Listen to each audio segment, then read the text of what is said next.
할렐루야. 오늘 말씀 제목 같이 따라서 하십시다. 하나님의 선물 가정. 이따가 2부 예배에는 설교자가 5명이 됩니다. 영유아부부터 시작해서 담임 목사 이르기까지 총 5분의 설교자가 강대상에 등단을 해서 한 분당 약 5분에서 7분간 설교를 이어가면서 오늘 설교를 하는 진풍경 예배가 드려집니다. 궁금하면 2부 예배 한 번 더 나오시면 되겠습니다. 자, 오늘 특별한 예배를 드리는 날이고요. 1부 예배는 제가 대신해서 혼자서 다 합니다. 그래서 집중을 해주시기를 부탁을 드리겠습니다. 오늘은 어버이 주일입니다. 그래서 우리를 낳으신 부모님을 묵상하고 또 부모님을 잘 해드리지 못해드렸던 모습들을 죄송스러워하면서 하루를 보냈으면 좋겠고요.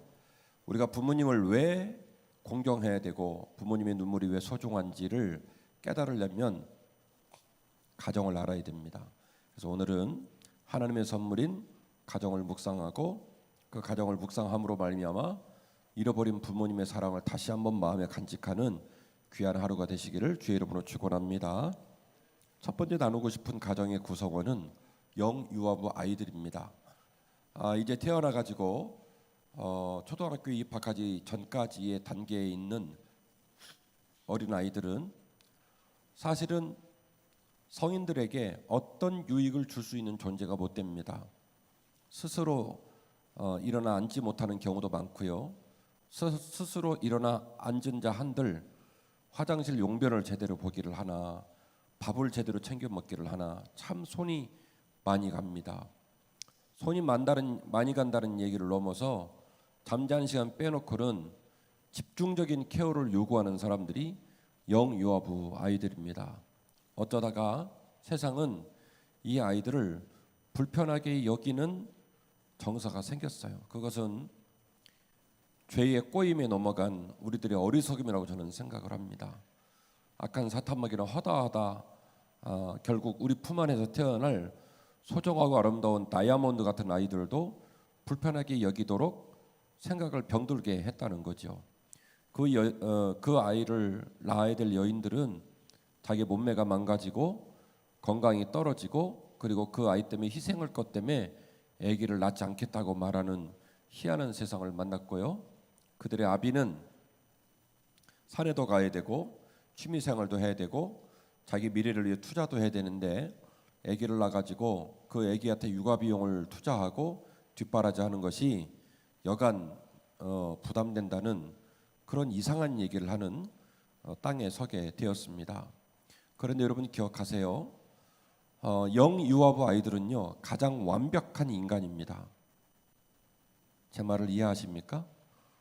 우리가 나이를 먹어가면서 기능적으로는 돈을 벌 수 있는 건강한 육체를 갖고 머리로는 잔머리를 굴려가지고 돈을 빼내기도 하고 누군가 대화를 해서 이겨먹기도 하고 그리고 그런 떳떳한 대화 뒷면에는 감출 길이 없는 더러운 죄의 쓴뿌리들이 가득한 인생이 나이 들어가는 우리들의 비참한 뒷그늘입니다. 그림자입니다. 그런데 영유아 아이들은요 뒷그림자가 없어요. 영유아 아이들은 인생에 그늘이 없단 말입니다. 조금만 나이를 먹어도 부모님의 흠잡을 만한 얘기 누가 물어보면 시치미를 뚝 뗍니다. 나는 본 적이 없다. 나는 들은 적이 없다. 조금만 나이를 먹어도 가르쳐주지 않아도 아이들 입에서 그런 말이 나와요. 그런데 우리 영유아 아이들 보면은 목자님 어제도 엄마랑 아빠랑 싸웠어요. 신방 갔는데 보자마자 그 소리를 한단 말이에요. 그러니까 그 아이들은요 거울 같은 상황이에요. 돈 못 법니다. 스스로 일어나서 양치하고 용변도 못 봅니다. 가만히 보면 무엇 하나 어른들에 비해서 기능이 떨어지지만 다시 말씀드립니다마는 영유아 아이들은요 가장 완벽한 인간의 모형을 갖고 있어요. 하나님과 그들 사이에 어떤 죄도 틈타지 않고 어떤 때도 묻지 않고 가장 완벽하고 가장 아름다운 인간의 형태를 누가 가지고 있냐면 영유아 아이들이 가지고 있습니다. 그래서요 제가 조금 예외를 둔다면 원래는 예외를 두고 싶지 않은데 가끔 그런 경우가 있으니까 웬만하지 않아서는 영유아 아이들은 다 이쁩니다.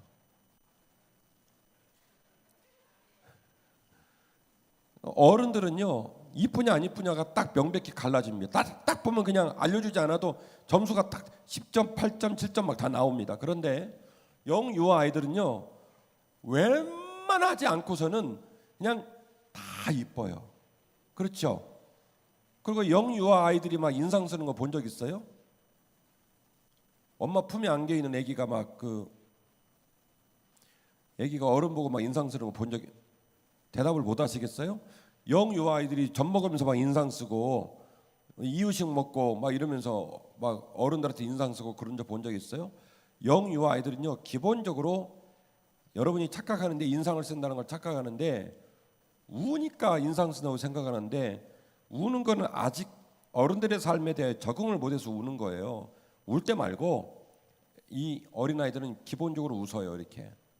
네. 그래서 어른들은 아기를 보면 아기 앞에서 재롱을 떨어요. 알랄랄라 까꿍 까꿍 알랄랄라 까꿍 뭐 이렇게 재롱을 떠는 거예요. 왜냐하면 그 아이들에게서 우리들이 추구해야 될 인간의 가장 아름다운 모습을 거울로 투영해 보기 때문에 아이를 보면 재롱을 떠는 겁니다.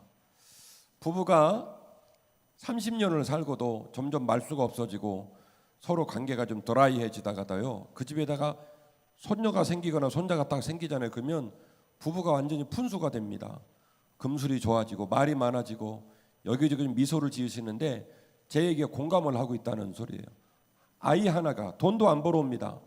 그냥 아이 하나가 방을 기어다니고 그리고 옹알이를 하고 하부지 이러면 하부지는 그냥 끝나버리는 거예요. 그냥. 예. 아이고 하부지란다 이러면서 끝나는 거예요. 예. 아이를 기르는 것 손이 많이 가고 힘이 들지요. 그런데 그거 축복이에요. 이 이야기를 진중하게 들을 사람은 일부 예배는 별로 좀 없네요. 뭐 이상현 장로님이 얘기를 낳겠어요. 뭐 이순 집사님이 얘기를 낳겠어요. 방 장로님도 얘기를 낳을 수가 없고요. 그러니까 일부 예배는 좀 해당자가 많지는 않지만 2부 예배는 이 이야기를 좀 심각하게 받아들이고 생각이 바뀌어지고 도전받는 역사가 저는 있기를 원합니다. 이 5월달의 설교를 통해서. 왜요? 세상에서 이상한 소리가 나돌아요. 아기를 낳는 것이 수치스럽고 몸이 망가지고 뭐 내가 희생당하고 억울한 일이고, 이거 질병이에요. 정서적 질병이에요. 아비라는 사람이, 한 지방을 꾸린 아비라는 사람이 세상에 10사람을 책임지라는 것도 아니고 100사람을 책임지라는 것도 아닌데, 삶이 고단한 건 맞지만 세상에 그렇다고 자기를 닮고 자기 피가 흘러간 자식을 낳는 일을 부담스럽게 여기고, 자기 취미생활 때문에 자기 직업의 안정성과 미래 때문에 자식을 안 낳겠다는 말이 온당한 말입니까? 이건 저는 정서적으로 우리가 질병에 걸렸다고 생각합니다. 아이는요, 유감스럽지만 이 세상에서 가장 인간다운 인간이고요, 가장 하나님에게 있어서 깨끗하고 아름다운 인간이 바로 아이들입니다. 이 아이들이 우리 조국, 우리 가정들에게 많아지기를, 이 아이들이 우리 교회에서 계속 넘쳐나기를 간절히 소원합니다. 이 아이들을 섬겨주는 공간이 우리 교회는 지하 1층 맨 끝방에 있습니다. 영유아부라고 하는 방이 있고요, 그 방 앞에 보면 영유아부인 게 표가 나요. 천정, 벽, 문짝 다 봐도 영유아 아이들 있는 방이겠구나 하는 느낌이 들 겁니다. 바라옵기는 오늘 설교를 듣고 목사님 말씀이 참 맞구나, 이거 심각한 얘기구나 하는 생각이 드시면 성령님께서 여러분의 마음을 움직일 날이 있어요. 어린이부로 넘어갑니다. 요셉은 꿈꾸는 어린 자녀이었습니다. 요셉이 어떤 자식이었다고요? 꿈꾸는 어린 자녀이었습니다. 제 이전 설교를 통해 여러분이 들었던 것처럼 요셉이 태어나 보니까 집안이요, 참 어려운 집에서 태어났어요. 예, 어젯밤에 우리 리허설 하는데 쩍인 우리 김화영 전사님이 콩가루 집안이라고 그래서 제가 자기는 그런 말 하면 안 된다 내가 그랬어요. 근데 뭐 한마디로 표현을 잘 하더라고요. 콩가루 집안이라고. 오늘 2부 예배 설교할 때는 이제 아이들이 같이 예배를 드리니까 어머니 얘기는 빼자 그렇게 얘기를 했어요. 어머니가 몇 명이에요? 4명이에요. 그 어머니 4명 중에 2명은 친자매지간이에요. 친언니, 친동생. 그리고 나머지 2명은 언니의 종, 동생의 종. 그러니까 딱 봐도 이 3번째, 4번째 어머니는 어떻게 결혼을 하게 되냐면 2 언니 동생이 투기 때문에 결혼을 하게 된 거예요. 그렇게 해가지고 어머니가 몇 명이 됐냐면 4명 된 겁니다. 비극이에요. 자, 그 중에 11번째 아들입니다. 다 나면 이제 12명 됩니다. 베냐민까지. 이런 집에서 태어났어요. 그러니 여러분 그 집안의 가정 환경이 행복하겠습니까? 가정은 하나님의 나라라고 얘기를 했는데 행복하겠어요? 상상이 안 돼요? 제가 아들 2 키우잖아요. 근데 하나는 길에서 주워오고 하나는 제가 낳고 안 그랬어요. 2 다 제가 낳거든요. 그런데 가끔 이렇게 식사하다가 동생이 4살이나 많은 형한테 깐족깐족거리고 이러면 우리 형이 밥 먹다 말고 아빠가 옆에 있으니까 복화술이 나옵니다. 복화술 아시죠? 입이 움직이지 않는데 단어가 나오는 아버지 다 멀어라. 죽박 날린다. 막 이런 얘기를 막 귀에다가 하는 거. 그러면 또 민우가 때리려고 또 아빠 형이 때리려고 그래요. 막 이래요. 그래서 제가 야 니들 좀 제발 좀 잘 좀 지내거라 그렇게 얘기를 해요. 친형제지간도 지낸 일이 쉽지 않더라고요. 그런데 어머니가 4명이에요. 종의 자식으로 태어난 자식들은 얼마나 억울하겠어요. 어린 나이부터 분노가 막 차 있겠죠. 어쩌다가 집안이 이런 집안이 됐는지. 또 레아의 소출들은 레아가 난 자녀들은 또 무슨 마음 같겠어요.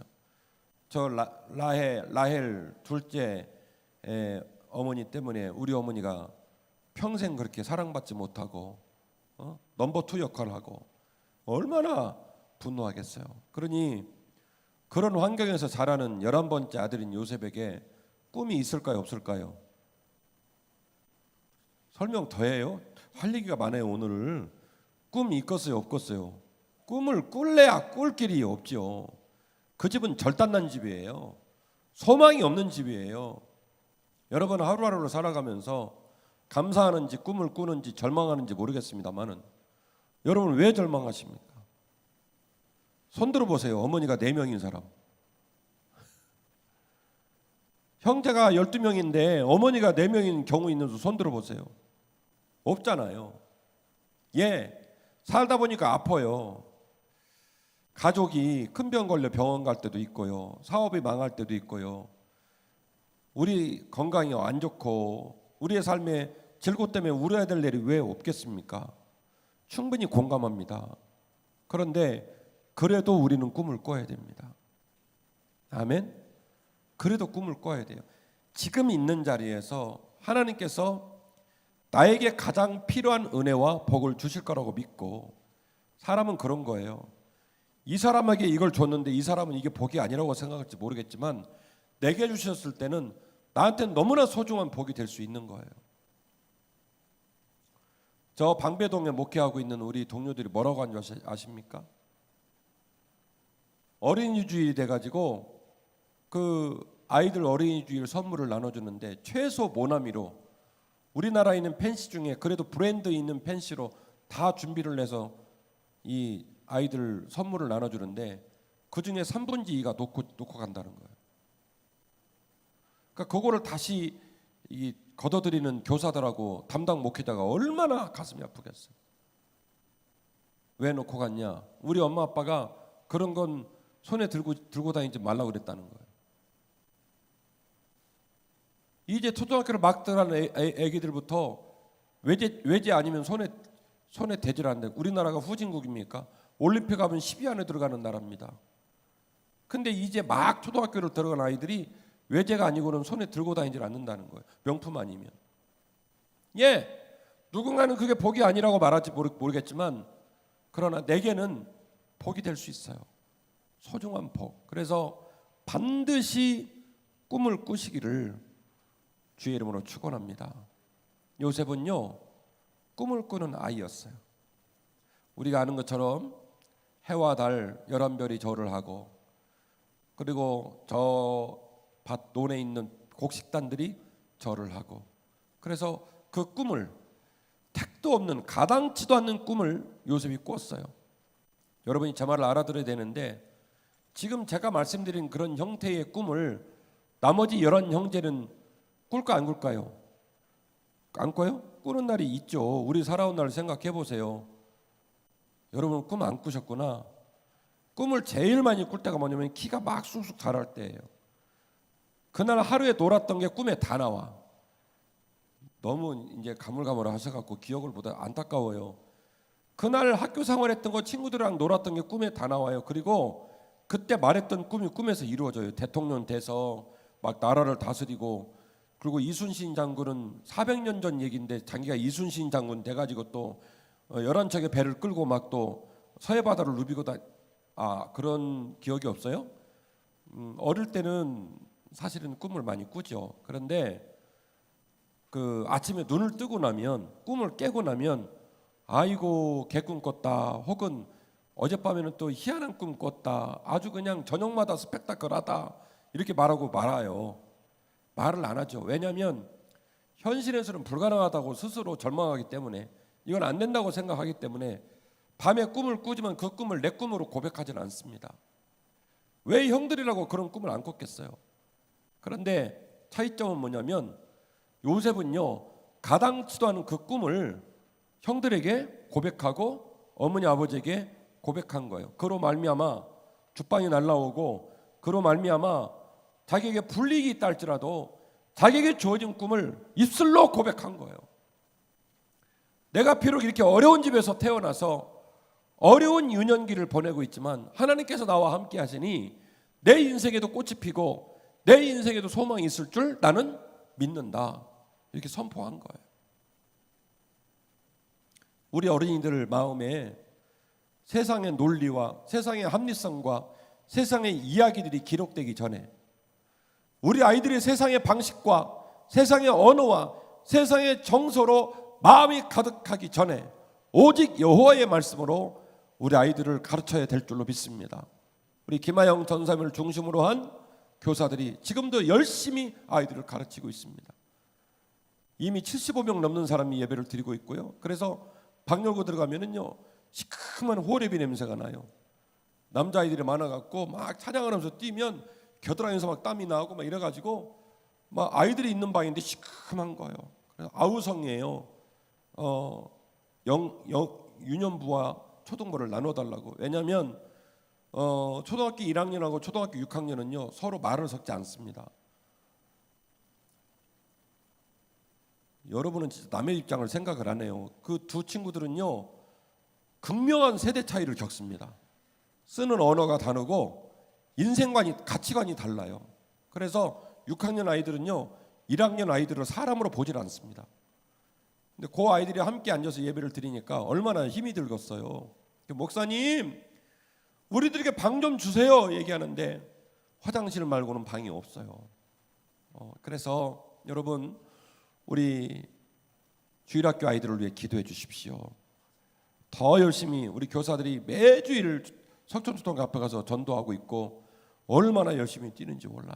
우리 아이들을 세상의 논리와 이야기와 세상에 더럽고 추악하고 잘못된 이야기들로 가슴을 가득 채워서 세상에 우리 아이들 꿈을, 네 꿈이 뭐냐 그랬더니 건물주가 꿈이라잖아요. 그 아이들이 세상을 알면 뭘 안다고. 아이들 꿈이, 그리고 웃긴 건 뭐냐면 고등학교로 올라가면 건물주 꿈이 공무원으로 바뀐다네요. 왜 그러냐니까 건물주라는 꿈이 꾼다고 되냐 이거지. 이제 철 들어가고 건물주라는 꿈이 안 된다는 걸 알아서 공무원으로 바꾼다는 거예요. 그런데 담임 목사가 보는 입장은 그 어린 이제 꽃도 펴보지 못한 아이들 꿈이 그냥 공식적으로 선생님 앞에서도 할아버지 앞에서도 물어보면 네 꿈이 뭐냐? 그럼 이순신 장군 나와야죠. 대통령 나와야 되죠. 우주과학자, 아멘 좀 하셔요. 우리 아이들에게 너 꿈이 뭐냐 물으면 제가 우주과학자 될 거예요. 제가 환경 오염으로 병들어가는 이 지구를 살리는 생태 과학자 될 거예요.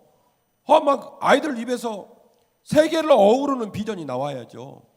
왜요? 실제로 지금도 누군가가 우주로 비행기를 띄웁니다. 그 외계인이 띄워요? 신이 띄워요? 사람이 띄우고 있잖아요. 해저를 누비고 다니고, 병들어가는 지구를 살리겠다는 생태 과학자들이 온 지구를 누비고 다니고, 다 인간이 하잖아요. 저 큰 쇳덩어리 비행기 지금도 전 세계 방방곡곡 끌고 다니잖아요. 외국 비행사가 끌고 다닙니까? 우리나라 비행사가 끌고 다니잖아요. 왜 근데 우리 아이들 꿈이 건물주입니까? 저 지금 열받았어요. 지금 왜 열받았냐? 그런 꿈을 말하는 애들도 문제고, 그리고 그 꿈 때문에 제가 속상해서 그러면 안 된다고 말하면서 대통령 돼야 된다고 이순신 장군 돼도 말했더니 여러분들이 아멘을 안 하잖아요. 왜냐? 여러분들이 이미 접었어요. 목사님, 그게 대통령이 뭐 될 일이요? 우주과학자가 될 일이요? 건물주, 아이고 은혜죠 뭐. 여러분이 스스로 그렇게 생각하는 거예요. 저 지금 열받았어요 지금. 우리야 어떤다지만은, 아니 이제 초등학생 아이들에게 꿈을 물어보면 건물주가 무슨 온당한 말입니까? 아니잖아요. 세계를 가슴에 품고 이 세계를 넘나드는 자기의 인생의 비전을 우리 아이들은 가슴에 품어야죠. 그리고 선포해야 되죠. 고등학교 3학년짜리가 37명 중에 36등입니다. 네 꿈이 뭐냐니까 우주과학자래요. 그러면 사람들이 얼마나 그 사람한테 뭐라고 하겠어요. 너 철없는 소리 한다고. 그런데 이 어린이부 아이들은요, 10번도 다시 되고 20번도 다시 되고 100번도 다시 될 아이들입니다. 제 말이 맞죠? 그 아이들 가슴에 꿈을 넣어줘야 돼요. 오늘 본문의 말씀 보니까 해와 달과 열한 별이 내게 절했다 그러니까 형들이 이제 아버지한테 일렀어요. 그래서 아버지가 꾸중을 합니다. 근데 가만히 보니까 이것은 진짜 꾸중이 아니고 형들의 노여운 마음을 calm down, 이렇게 다스려주고 그 노여운 마음을 풀어주기 위한 그런 꾸중이었어요. 야 아들아, 너 네 말 맞다나 언젠가 그러면 너희 아버지하고 어머니하고 네 형들이 너한테 다 절한다는 소리냐? 이렇게 보니까 오늘 본문의 말씀에 보니까 꾸중을 합니다. 그런데 그 바로 밑에 무슨 말씀이 나오냐면, 그러나 아버지 야곱은 그의 꿈을 그의 마음에 깊이 간직해 두었다, 이렇게 이야기를 합니다. 그러니까 10절 말씀 가운데서 형들을 꾸중을 하긴 했지만 그 꾸중은 형들과 똑같은 마음으로, 저놈이 제정신이 아니구나, 뭐 저따운 말을 입에 담나, 이런 마음으로 꾸중을 한 게 아니고, 지금 당장이라도 또 동생을 한 번 쥐어받게 생긴 형들을 보면서 그 형들의 마음을 다스리기 위한, 진정시키기 위한 형태의 꾸중을 주었고요. 본문의 말씀 11절 말씀 보니까 형들은 여전히 시기했지만 그 아비 야곱은 그 꿈 이야기를 가슴에 깊이 간직해 두었다, 이렇게 이야기를 합니다. 사랑하는 우리 성도 여러분, 우리 아이들의 꿈이 제발 건물주로 끝나지 않기를 원합니다. 대통령 얘기도 나오고 이순신 장군 얘기도 나오고 과학자 얘기도 나오고 정말 많은 꿈들이 쏟아져 나오기를 원하고요. 그 꿈 얘기가 나올 때마다 우리 전사위원 다음 주에 우리 부장 장로님하고 꿈에 관한 설교를 하고 그 꿈을 도화지에 그리도록 해가지고 로비에 디스플레이를 한번 해도 좋을 것 같아요. 디스플레이 했더니 50장이 다 건물주 막 빌딩 그림 그려져 있고 이러면 사표를 내야 되는 거예요. 거북선도 그려져 있고 잠수함도 그려져 있고 비행기도 그려져 있고, 나는 이왕 끌고 다닐 거면 비행기 끌고 다닐 거란 말이지. 우리 아이들 막 가슴에 팔딱팔딱 뛰는 꿈이 있어야 되죠. 그리고 그 그림들을 볼 때마다, 우리 어른들이 그 그림을 볼 때마다, 야 너 비행기 그림 그렸더라, 야 딱 봐도 너는 비행기 기장 같아. 권사님이 가다가 너 말이나 되는, 야 네 생기 네가 어떻게 기장을 하냐, 그렇게 말할 사람이 어디 있어요. 그 그림을 그려놓으면 막 지나가다가 막 축복기도 해주고, 지나가다가 그 아이 막 이름 떠오르면 막 우리 저 박명 권사님 늦둥이 양예준이 네 꿈이 뭐냐, 한류 스타. 아멘 안 하시네. K-팝 방탄소년단을 뛰어넘는 뭐 한류 스타가 된다든지 뭐 여러 가지 꿈을 꾸게 하고 그 꿈을 우리가 축복해주고, 예. 그러면 얼마나 좋을까? 그 꿈을 우리가 축복해주면요, 아이들 생각의 스펙트럼이 넓어져요. 교회 와서 악기를 연주하고 춤을 추고 그림을 그리고 봉사활동하고 이 모든 일들이 나는 왜 봉사를 할까 이렇게 말하지 않아요. 왜? 아이들의 꿈이 다양해지면 그 꿈의 스펙트럼 가운데서 하는 행동도 다양해지는 거예요. 아이들 꿈이 오직 건물주 하나가 되다 보니까 오직 공부. 그래서 사실은 태어난 기질이 다르고 그들의 은사가 다르고 그들의 삶의 자리에서 섬길 자리가 많음에도 불구하고 행동 방식이 똑같은 거예요. 똑같은 시간에 학교 가고 똑같은 시간에 학원 가고 결국에는 박스 안에 들어있는 물건처럼 애들이 행동을 한단 말이에요. 빨리 지나갔어야 되는데 열받아갖고 지금 너무나 많은 얘기를 하는 거예요. 지금 이건 문제예요. 아이들이 다양한 꿈을 꾸어야 사고방식과 언어와 사는 방식이 넓어지는 거예요. 그리고 이 나라는요, 제가 강대상에서 자녀를 기르는 애로사항을 여러분에게 너무나 많이 했지만 이 표준 규격에서 똑같은 물건처럼 행동하는 무리 속에서 좀 독특한 생각과 독특한 행동을 하면 창의적이다거나 또는 굉장히 개성이 있다거나 그렇게 축복해 주지 않아요. 그냥 손가락질하고 욕합니다. 도라이라고. 이건 비극이에요.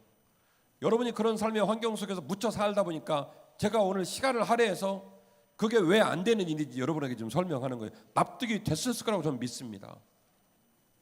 아이는 아이다워야 돼요.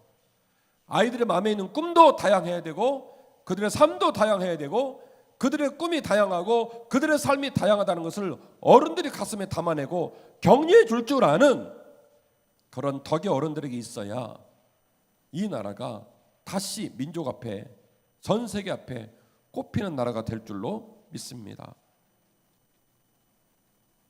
청소년부, 우리는 실수하지만 기필코 성숙한 어른이 될 줄로 믿습니다.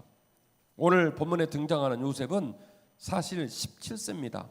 이제 자라다가 연령으로 따지면 딱 청소년기에 들어와 있는데요. 요셉도 그의 인품과 성정이 아직은 성숙하지 못한 것 같아요. 그가 꿈을 꾸었고 그 꿈을 입 밖으로 내뱉는 과정들을 보니까 자기도 사는 게 너무너무 힘들고 눌려 있는 것 맞았지만 그러나 자기와 역지사지 입장에서 자기보다 더 억울한 마음. 왜? 요셉은 제일 아빠가 사랑하는 라헬이라고 하는 부인의 자식이거든요. 나머지는 라헬 때문에 일어난 유탄들. 그러니까 사실은 다른 형제들 마음을 조금만 좀 헤아려 줬으면 얼마나 좋을까 싶은데 그런 마음을 조금도 헤아려지를 못했어요. 그래서 꿈 꿨다고 그냥 드립다 그냥 질렀죠.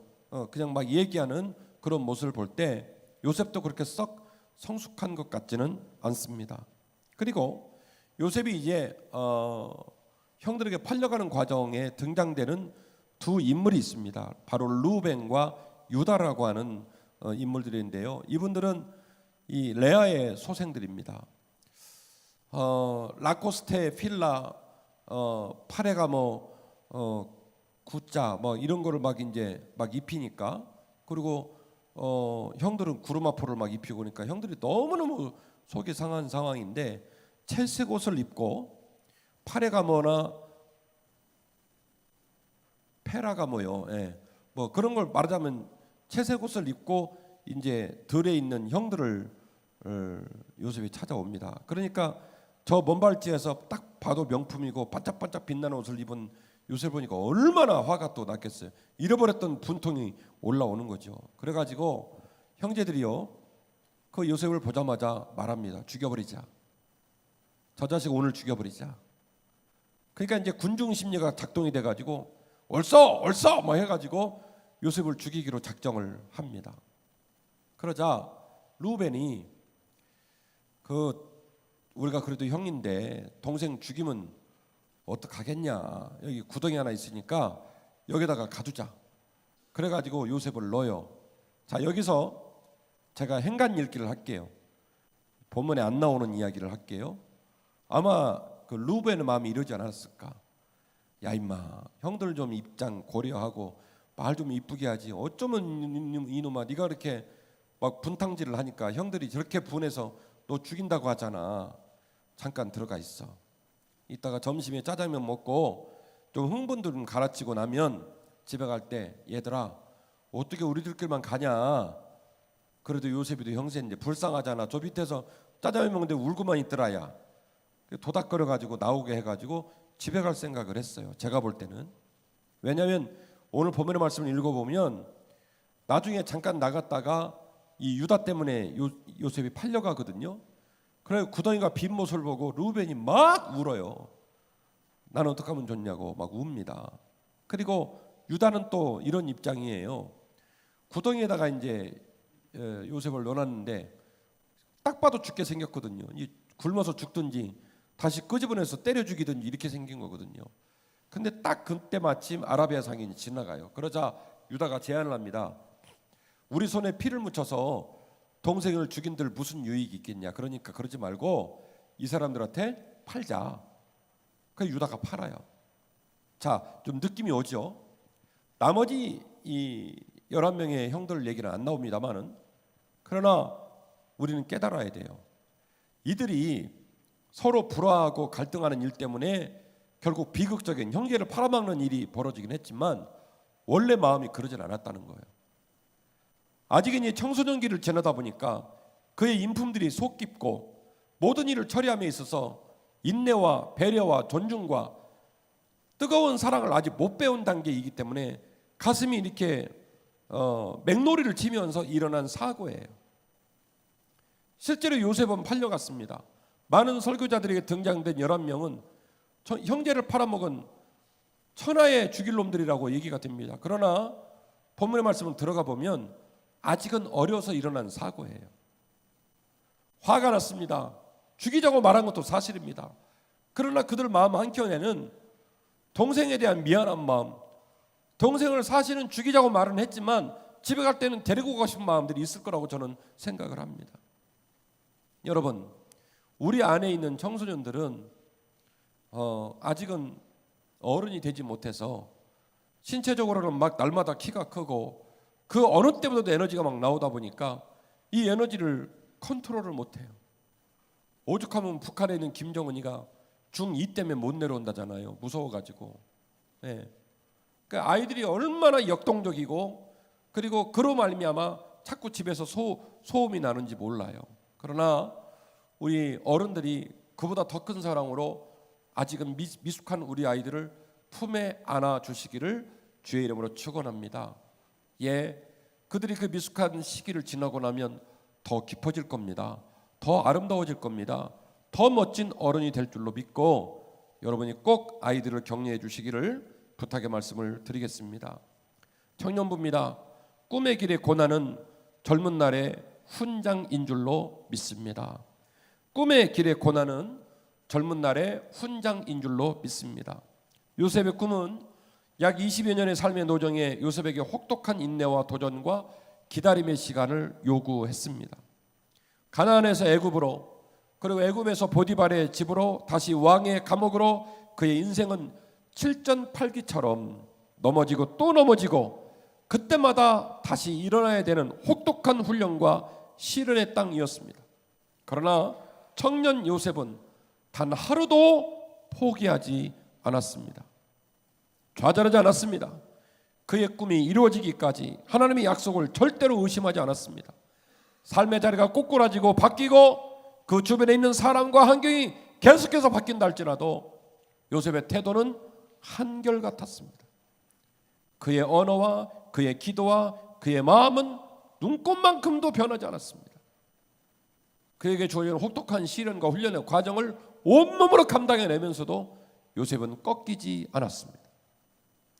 삶의 자리가 끌려가고 바닥으로 떨어지고 그리고 그의 수고가 다 된 밥에 코를 빠뜨리는 것처럼 절망으로 다가오는 한이 있다 할지라도 요셉의 태도는 눈꽃만큼도 바뀌지 않았습니다.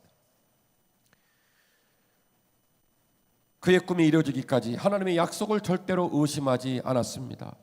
비록 우리의 청년들의 삶이 이상과 현실 사이에서 신음해야 하고 아직 그 꿈이 이루어지지 않은 것에 대한 두려움과 인내의 시간들로 가득 찬다 할지라도 우리는 절대로 포기하지 않을 것입니다. 우리에게는 꿈을 주신 하나님이 계시고 우리 어른들이 그리하셨던 것처럼 우리의 꿈을 위해 희생하고 도전할 젊음과 용기가 여전히 그들에게 있기 때문에 그렇습니다. 우리는 세상에 함몰되지 않을 것이며 우리는 절망에 포로되지 않을 것입니다. 여러분은 이 청년들을 위해 기도해 주십시오.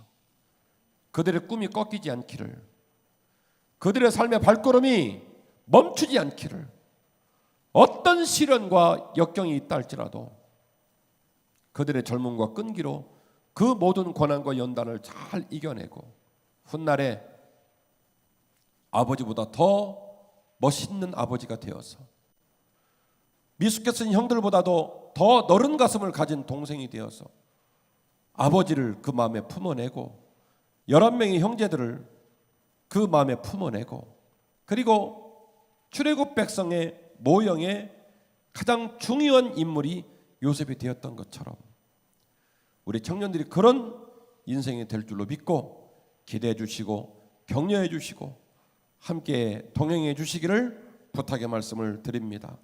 설교를 정리하겠습니다. 우리의 인생이 하나님의 섭리인 줄로 믿습니다. 할렐루야. 우리 인생이 하나님의 섭리인 줄로 믿습니다. 우리 인생이 하나님의 섭리인 줄로 믿습니다. 창세기는요 50장으로 되어 있어요. 천지창조 이야기, 아담과 하와 이야기, 가인과 아벨 이야기, 선악과 따먹은 이야기, 바벨탑, 노아의 홍수, 12장에 나오는 아브라함의 콜링, 그리고 이상 이야기, 야곱 이야기, 어마어마한 얘기가 많죠. 우리가 성경을 이야기할 때 막 스펙타클한 진짜 재밌는 이야기가 거의 창세기에 나옵니다. 근데 깜짝 놀랄 만한 사실은 여러분이 성경을 보시면 창세기 37장, 50장 중에 37장부터 요셉을 중심으로 한 야곱 집안 얘기가 나오는데요.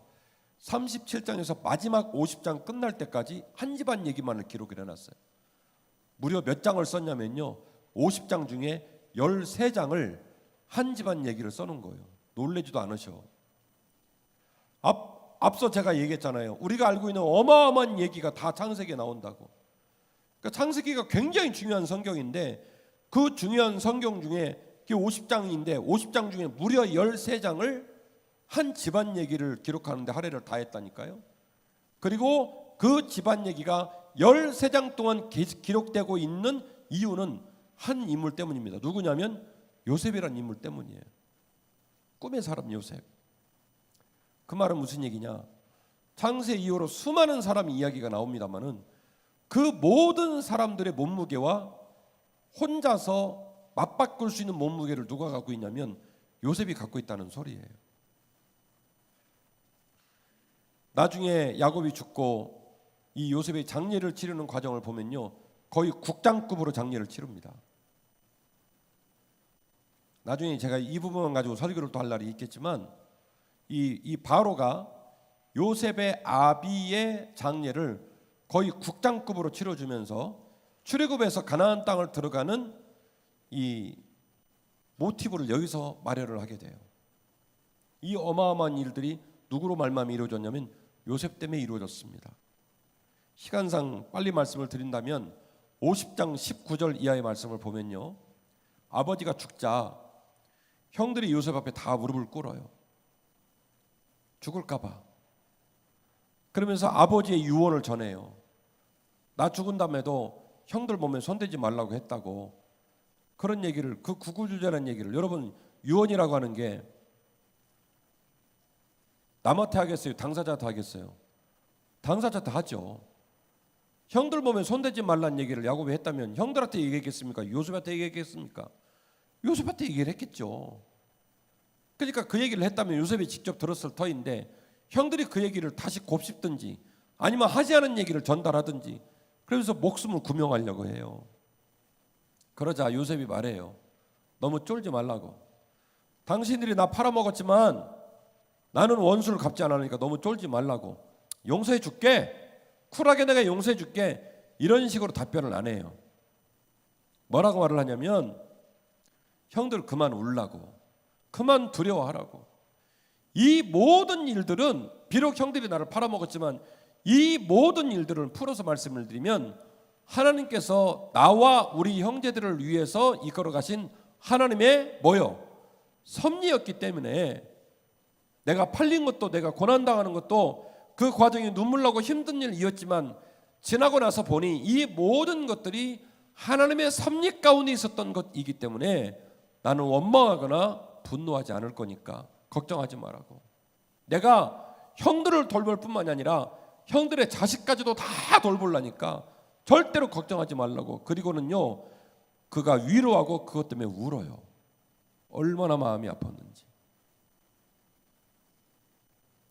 사랑하는 성도 여러분, 오늘은 어버이 주일입니다. 모든 어버이의 마음이 오늘 본문에 나오는 요셉 같은 마음이겠습니까마는, 그러나 유전자는 똑같아요. 어버이가, 아버지와 어머니가 자식을 가슴에 품지 않았다면 오늘의 가정이 있을 수가 없습니다. 부부가 이혼을 하고 자녀를 길바닥에 방치하고 그런 비극이 일어났을 거예요. 우리의 아버지가 나를 품었기에, 우리의 어머니가 나를 품었기에 오늘의 가정이 있는 줄로 믿습니다. 남의 집 부모를 바라보면서 우리 부모를 함부로 여기고, 그리고 모든 이 땅의 부모를 바라보면서 다른 집 부모도 그렇게 하던데 뭐 당신도 그렇게 하라고 이렇게 생각하는 건요, 너무너무 병든 잘못된 자녀의 언어예요. 그 더러운 언어를 절대로 입에 담지 않기를 원합니다. 그리고 나를 품어주신 부모님을, 평생 동안 나 때문에 희생하신 부모님을 단 한순간이라도 잊지 않고 공경하는 우리 모두가 됐으면 좋겠어요. 여기저기 우리 교육기관에서 마련한 카네이션을 달고 있는데 이뻐요. 안 단무는 계시는데 나가다 꼭 달아요? 오늘은 달아야 돼요. 목사님이 양복에 구멍 나면 어떡해요? 제가 그랬어요. 구멍이 10개나 더 좋으니까 빨리 달아라. 네. 부모를 향한 자식들의 사랑의 상징이에요. 내가 부모라는 우리 정체성의 상징이에요. 내가 부모구나. 내가 부모구나. 그리고 부모인 우리는 이 어버이날 하나님 내가 부모입니다. 그래요. 오늘 본문의 말씀에 아버지보다도 더 멋있는 아버지가 되고, 형들은 그를 배반하고 버렸지만 형들의 삶조차도 가슴에 담아낼 수 있는 큰 나무가 된 이제는 장성한 어른이 되어 진짜 아버지인데 완벽한 아버지가 된 요셉의 모습을 만납니다. 하나님, 제가 이런 아버지일까요? 제가 이런 어머니일까요? 우리 아버지 됨과 어머니 됨을 깊이 묵상해 봤으면 좋겠어요. 형들이 사시나무 떨듯 떠는데 요셉이 오히려 손을 내밀지 않습니까? 걱정하지 말라고.